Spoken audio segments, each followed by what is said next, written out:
Wrestle Kingdom 13 has just finished.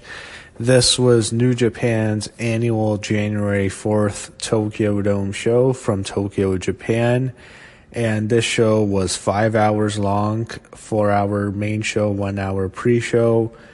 And unfortunately for me, the show started off at 2 o'clock in the morning. The pre-show was at 2, so I stayed up from 2 all the way to 7 o'clock, which is when I'm doing this review fresh after I've seen the show. Stayed up all morning to see it. Several cups of coffee got me through it, but I watched all of New Japan Wrestle Kingdom. I've watched several Wrestle Kingdoms before, but I've never watched one live. But I stayed up through the night, watched the show. It was worth it. It was an amazing show.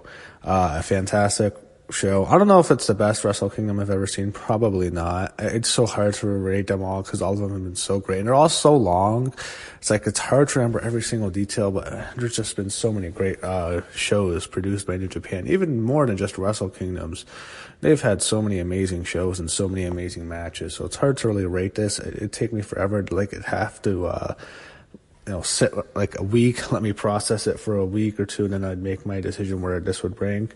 But it was an amazing show as always. New Japan always has amazing shows, an amazing main event, an amazing opening match, and just a lot of great matches. Some matches were disappointing, I have to say that, but the majority of the matches were either great or very good. So I guess we should actually start off with the show that was on the pre-show. The match they had, which was the Gauntlet match to become number one contenders for the Never Openweight 6-man tag team championship, which there was no Never Openweight 6-man tag match on the show for the tag titles. That was not a part of the show. I think it's going to be on the New Year's Dash, but that was not on the show.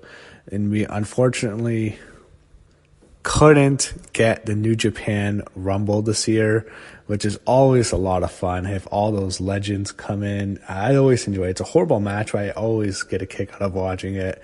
Unfortunately, we don't get it this year. I kind of did miss it, but this match was still good. They usually do Gauntlet matches on all the major show. The majority of the Tokyo Dome shows always have the big Gauntlet matches, so I guess it makes sense to just put this on the pre-show. This was a long match. You had the winners were the most violent players, Togi, Makabe, and Toru Yano, with Ryusuke, Taguchi. So I'm going to have a lot of trouble with these names, Taguchi. They beat Yuji, Nagata, Jeff Cobb, David Finlay, Chaos, Hirooki, Goto, Beretta, and Chuckie T, Suzuki-gun, Minoru Suzuki, Lance Archer, and Davey Boy Smith. And they also beat The Elite, which was Hangman Page, Marty Scurll, and Yujiro Takahashi. Look, whenever I see Yujiro Takahashi, I don't care about him. I love the woman he's with, his valet. Pieter, I don't know how you pronounce her. It's Pieter. She's that hot Japanese chick in the sexy bunny outfit. Yeah, huge fan of hers. I hear it's not the same woman. I think they use a whole bunch of different women that they use for that role. So, but she's always looks hot. So that's always one of the highlights I never look for. I never look forward to watching Japan. Obviously, when you get great matches, but I always look forward to seeing Pieter. I don't know how to pronounce her name. But the most violent players won. So we get to the main show. They started off with a very good video package to start the entire show. They started with the Never Openweight Championship, which I was not a fan of starting the show with this match. I think this should have been one of the main events because I think this would have been even better. I think the fact that it was the opening match did, kind of hurt it a bit. I think this would have been played better as one of the main events. That's just me. I think the scope of the match would have been a bit better, but this was still an absolutely fantastic match. Just a great, great match. You had Kota Ibushi defending the Never Open Championship against Will Ospreay, an excellent thrilling match. Kota Ibushi, who can forget the match he had 4 years ago with Shinsuke Nakamura at Wrestle Kingdom 9. Just a classic match for the Intercontinental Championship. Here he has another classic. I don't know if this was as good as that, but this was just a great match. Will Ospreay is just amazing. One of the best wrestlers in the world. Great wrestler. And I got really concerned at the end. I mean, the end of the match kind of hurt it for me because when Will Ospreay wins, Kota Ibushi is laying down on the mat, and they have a stretcher. He goes on a stretcher. This didn't look good at all. I mean, I hope it's a work. It probably is, but this was very concerning, especially when I remember what happened to Shibata a couple years ago, when he worked at very, stiff, strong style. It does make you get really worried. So hopefully Kota Ibushi is okay. He's 36. He's just one of the best wrestlers in the world. This was a fantastic match. Great match. I loved all the spots in the beginning, and I loved how it just became really physical with that double stomp on the top turnbuckle was just vicious. But Ospreay get the win. The elbow to the head was just fucking nasty. Just a great match.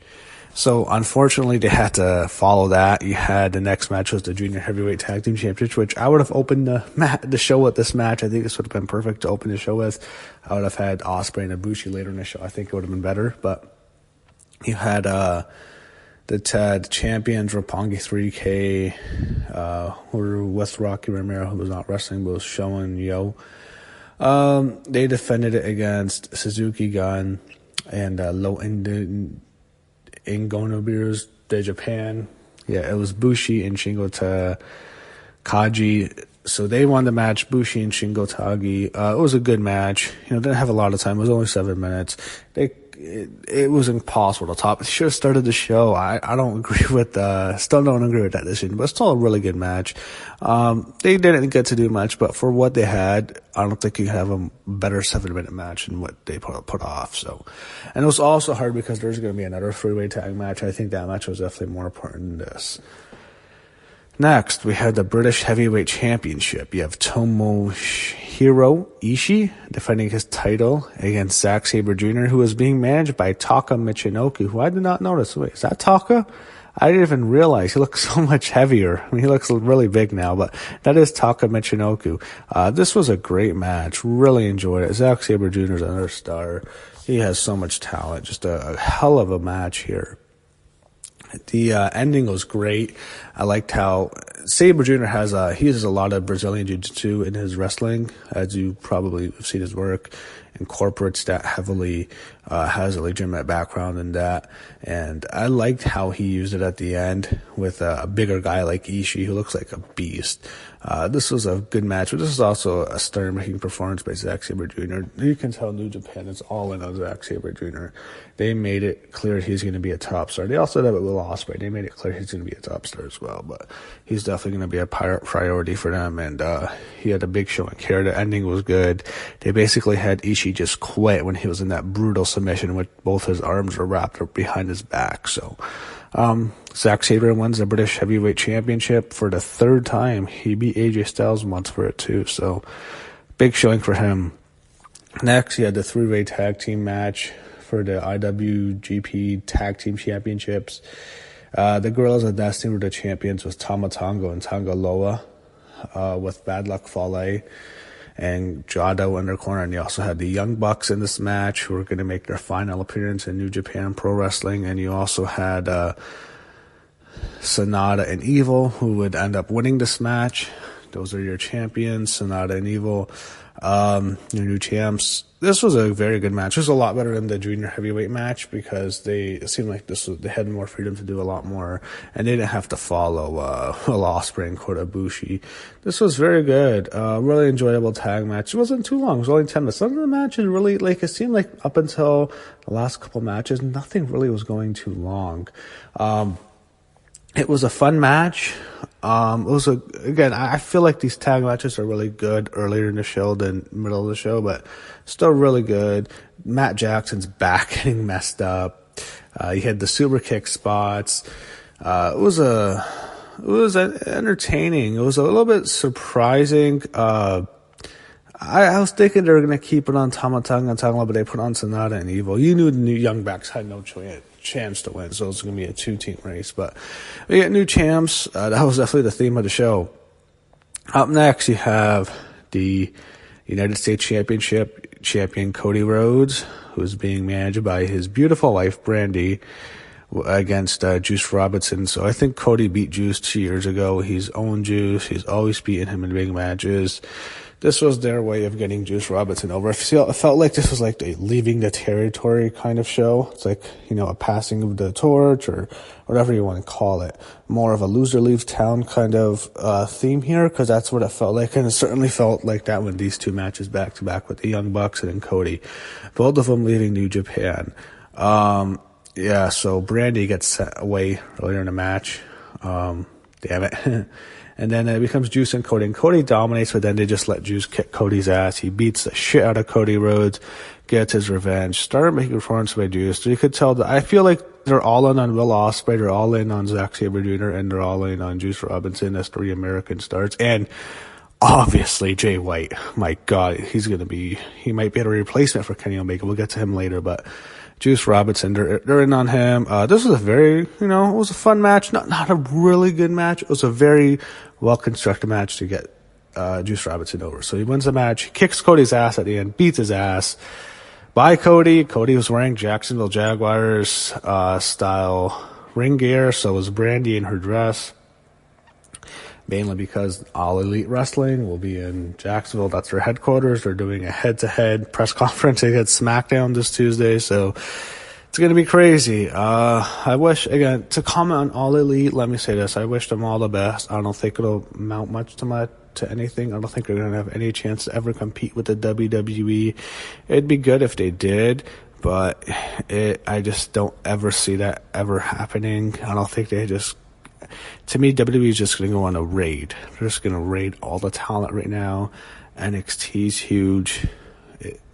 I can't see anyone ever making any strides to compete with the WWE. I just feel like the WWE brand has just gotten so big. It's literally impossible to compete with right now, or possibly ever. So I wish them all the best, though. After that, we went to the IWGP Junior Heavyweight Championship. You had Kushida defending it against Taiji Ishimori. I love Kushida's entrance. His entrance was probably my favorite because I love Back to the Future. Back to the Future is one of my favorite movies. So they have this little kid who looks like a robot. I'm not sure if this was a kid with some kind of mask, but it was fucked up. It was kind of creepy in a way. It was like this killer, robot kid that you'd see in some 80s horror film. And you have this guy dressed up as Doc, and he sets the Back to the Future. He hits the button that's supposed to be the button for the DeLorean. All the smoke happens, and the kid blows up, and then it's Kushida, and it's Back to the Future. I love Back to the Future, so that was great. But unfortunately, Kushida lost. This was still a really good match. If you're a casual New Japan fan like I am, you're not going to be as familiar with these two guys as you are with other wrestlers, mainly because, this is late in the show. It's a bigger match for the hardcores, but not as much as casuals, but this was still really good. Not a great match, but a good match. I wanted Kushida to win because, Back to the Future, but Ishimori wins. Solid match. He wins the Junior Heavyweight Championship. I think they really missed Takahashi, not the other Takahashi, the better Takahashi. He was one of the better stars in the junior heavyweight division. I think they're going to miss him. It was good, but junior heavyweights, it does feel like it didn't feel as big of stars to be this late in the show, in my opinion. That's just me. Up next was another match that was kind of it wasn't a loser leave town match, but it was kind of almost. I can't say passing the torch because this is going to play into long-term storyline booking especially when you look at what happened in the main event. But the next match was Kazuchika Okada against Jay White. So Jay White's manager is Goto. He ditched Okada for Jay White. They had a very good match here. It wasn't too long. It was about 14 minutes. The whole story was Goto leaving Okada, dumping him as his client. He stopped managing him because he saw Jay White as defeated and he saw Okada as washed up because of all the wars he's been in. That's the story they told. Okada was in the last 2 years, about 2 years, his reign as champion. It was wars. It wasn't just a classic with Omega, the 4 matches. It was just battles with everybody. It was just his body was beaten so badly in these wars. He's not the same guy, and Jay White's the future, and that's the story they told, and that's what we got. Jay White beats Okada clean in the middle of the ring, stunned me. I was shocked. I was like, what? Jay White wins. Jay White has a huge future in New Japan. They're going to give him a big push, in my opinion. It clearly cemented Jay White as a major player. He's going to be a top guy in New Japan now. Wouldn't shock me at all if the main event of Wrestle Kingdom 14 is the IWGP Heavyweight Champion Jay White defending his title against Kazuchika Okada. The finisher was great, how they ended the match, because let me say this, Okada has the coolest finisher in wrestling. Not just because the move isn't that spectacular, it's just the camera work. They pan back to the crowd, it just makes it look like it's just the most devastating finisher because of how they set it up with the camera. And he counters it, and he wins, and they have Jay White pin Okada, clean in the ring. People were shocked. I was stunned. 1, 2, 3, made Goto look like an evil but genius heel manager, which he is now, ditching Okada. They have their big dog will lose here, so that's always a surprise. And it really feels like they have a lot invested in Jay White. And for Okada, I still think he's going to be their top guy, and they're going to build, a comeback for him for sure. He had a cool entrance. They had the Rainmaker entrance with the money coming down. He's the only one of 3 guys who got big entrances. They usually do him a little bit more. They weren't that spectacular. It was him, Kushida got one with the Back to the Future, and then Kenny Omega got one. Well, I'll get to that later. That was really cool. But they don't do too many entrances this year. I was a little bit surprised. I thought they'd do some better ones. And they also announced that New Japan Wrestle Kingdom 14, this will be in 2020, will take place on January 4th, like always, but there will also be another show in the Tokyo Dome on January 5th.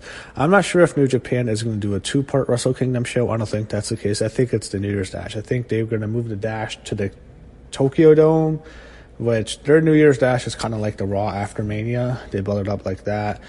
I don't know, 2 shows in Tokyo Dome. I was thinking a New Year's Dash in a Tokyo Dome, it's going to be a 2-part show. But from what I've heard on Twitter, it's going to be regular, just they're going to move the Dash to the stadium. So up next, you went to the Intercontinental Championship, which was a no disqualification match. You had Chris Jericho defending his IWGP Intercontinental Championship against Tetsuya Naito. So the big story here is, looks like Jericho is also on his way out here. It looks like this was kind of just a goodbye show, a farewell show to about 5 guys. Kenny Omega, Chris Jericho, and Cody and the Young Bucks, obviously, too. And you can probably also add Hangman, Page, and Marty Scurll to that list. So definitely felt like a goodbye with All Elite. Having all these talents now with them. It's possible the 2 companies can have a working relationship. It wouldn't shock me, but I think it definitely hurts the status of these wrestlers in this company now. I think it's definitely going to make New Japan reconsider of the positions of the Elite in the company now. And also because Ring of Honor, All Elite's definitely going to hurt Ring of Honor. New Japan has a great relationship with Ring of Honor. Are they going to worry about how it's going to affect their relationship? And they might want to be loyal to ROH. So that's definitely something to keep in mind. But getting to this match, this co-main event, great match. It was long and it was brutal. It had 2 spots that literally made me sick to my stomach, and they made me cringe. Just vicious spots. The first one was Naito gives Jericho a vicious looking pile driver on the ramp, a 40-year-old man landing on his head. That's all we need. It looked brutal. And then later in the match, even almost as bad, was when Jericho gives Naito a DDT on a table. And this was not an announced table. It's like a regular table with just something over it. And Jericho gets him on top and he just gives him DDT. It doesn't break. It just looks nasty. 2 nasty looking spots. And the rest of the match was also really good. He had a lot of uses of foreign objects, in particular chairs. He had a whole bunch of chairs in the ring. Not so much hitting each other with chairs, but they set up a whole bunch of chairs. It's the New Japan chairs. It looks a little bit different from the traditional WWE chairs, but it looked cool. And he also had a kendo stick being used heavily in this match. This was a vicious match. Very aggressive. This was a brawl. This is how Chris Jericho is in New Japan. I think he realizes at his age, he's not going to be able to keep up with Kenny Omega and Kazuchika Okada and Tanahashi you just can't have those kind of technical matches. So I think he relies more on brawling, which is great because that's how so many American wrestlers succeeded in Japan, was the brawling style. In particular, the most memorable star in New Japan, probably from the United States for many years, was the Bruiser Brody. And Jericho has said he models his style in New Japan from the Bruiser Brody, which is great because Brody's a legend. This was a brawl. This was a violent match. Like the chair spots, just the only thing was, I don't know, I think they could have set it up a little bit better. The stuff with the chairs was fine. And how it played into the finish was, instead of Jericho using one of his many chairs he set in the ring, he just decides, I'm going to grab my belt instead. And in the end, it blows up in his face. Naito hits Jericho with the belt, and then he hits his finisher, and he's the champ. I just thought that's kind of it. I wanted to use the chairs, but the match was still fantastic. He had a lot of false finishes. He had a codebreaker kick. I had a couple months I thought, oh my god, Jericho's going to win. But you knew they had to give Naito his big moment. He's lost so many big matches. He lost. And they also told a cool story because he's had a history with the Crown Championship, mainly because he was once supposed to face Okada in the main event. This was not last year's show, which he lost to Okada. This was 4 years ago. And instead, the fans were not interested in his match, and they wanted to see Tanahashi and Nakamura main event for the Crown Championship. So that was kind of a cool story and how they brought up into this match, which was a real life situation. I'm sure he was very unhappy about that. But Naito gets the win. He needed that win. He needed a big win on a big show finally. Beats Jericho. He beat Tanahashi last year. 2 years ago he beat Tanahashi, and then last year he lost in the main event to Okada. I think he needed like a bigger match because everyone thought he was going to win. I thought he was going to win for sure. I was surprised when he lost. So he gets a rebound, beats Jericho, and it looks like Jericho is probably done with New Japan, which he had a really good run there. Main event, the IWGP Heavyweight Championship is on the line. Kenny Omega defended his title against Hiroshi Tanahashi in a fantastic main event. It was almost 40 minutes in length. This wasn't on the level of Omega and Okada, not their matches. Obviously not the last match they had, but this was still a fantastic main event. It was great. One thing they told the story was Tanahashi as this legend who's lost a step, and it's a redemption story, and he's gonna get his title back. Omega was fantastic here. He does about 2 million knees, which it does get a bit annoying at the end, but he does. I can't count how many knees he throws in these matches. It's like insanity amount of knees. And he must be tired at that late in the match just to be getting up there that high with all those knees. They had some brutal looking spots. I hate those New Japan tables because it looks so painful because it's so small. It looks like, oh my god, the wood just must be crucial, like just brutal how bad it looks. Because, when you have a longer table, a longer piece of wood is easier to break, but when the wood's so thick, it looks just brutal. Tanahashi is the one who went through it. He does a frog splash, and Omega gets out of the way, and he just smashes through the table. There was several high spots. Omega. Why am I saying Okada? Tanahashi is outside. Omega hits a huge dive. He lands right on the apron on his leg, which looks nasty as hell. They kept teasing the one-winged angel, and that kind of makes you think, because they never had anyone kick out of the one-winged angel in New Japan. It kind of makes you think, all right, is Omega going to stay? Why did they protect the finish? It would have been perfect to have their legend, their ultimate star, Tanahashi, kick out of the one-winged angel and then beat Kenny Omega with the frog splash. Would have made even more perfect sense, but they never did that. So it does make you think, is Kenny Omega going to stay? Because they never decided to give that away, but they still protected that finish to the very end, maybe. It was a great match. They had a lot of different things they did here. First, it seems like more of a technical match, and it then went to a brawling match, and back to technical match. It was kind of all over the place of what they wanted to do, and they really pulled it off. They incorporated a whole bunch of different styles in this match. They didn't have the Young Bucks get involved who were outside with Omega, and they always support him in the main event. Omega's just great. He's a great wrestler, and so is Tanahashi. Tanahashi's a legend. It ends with Tanahashi pinning Kenny Omega with the frog splash, pins him clean. Also with Omega, he had that really cool Nintendo entrance. I thought that was just really awesome. He definitely feels like a big star when you see him now. If his matches, like, they have a different intensity. You can tell with the fans. The fans are all Japanese, but they respect the hell out of Kenny Omega. They were going nuts for this match. And they were a little quiet during most of the show, but in this match, they loved it. They were going nuts. In the end, Tanahashi gets the victory, pins Kenny Omega. He regains the IWGP Heavyweight Championship for the 8th time, and in the end, he thanks the fans. It seemed at first, when he says, I can't do it anymore, I was thinking to myself, is he going to retire? But then, I guess not. He gives a great speech. It was all in Japanese. You had to hear these damn commentators announce in English, and I hate those announcers. I mean, they bother me, both of them. There's just something about them. I don't know, they don't fit the show for me, but it was a great ending. Tanahashi regains the IWGP Championship. He's the heavyweight champion. Great ending. And there's going to be a lot of news coming out of what's going to happen with All Elite, what's going to happen with Kenny Omega. Is he going to go to the WWE? Is he going to go to All Elite? Is he going to stay with New Japan? My guess is he probably stays with New Japan, but he also is with All Elite. He probably has a working relationship with both of them, and I think for Kenny, they'll allow that. But this show in particular, a fantastic show. Just Wrestle Kingdoms are always great. New Japan always has great shows. I don't know how to rank this compared to the others. I don't think it's my favorite, but it's a great show. Great main event. Great opening match. Just a lot of great matches. Very fun show. It's going to be a very noteworthy show because this could be a historic show in the sense that you're going to see the final matches in New Japan for several big names here, most likely. So, great show. Always loved the Wrestle Kingdom.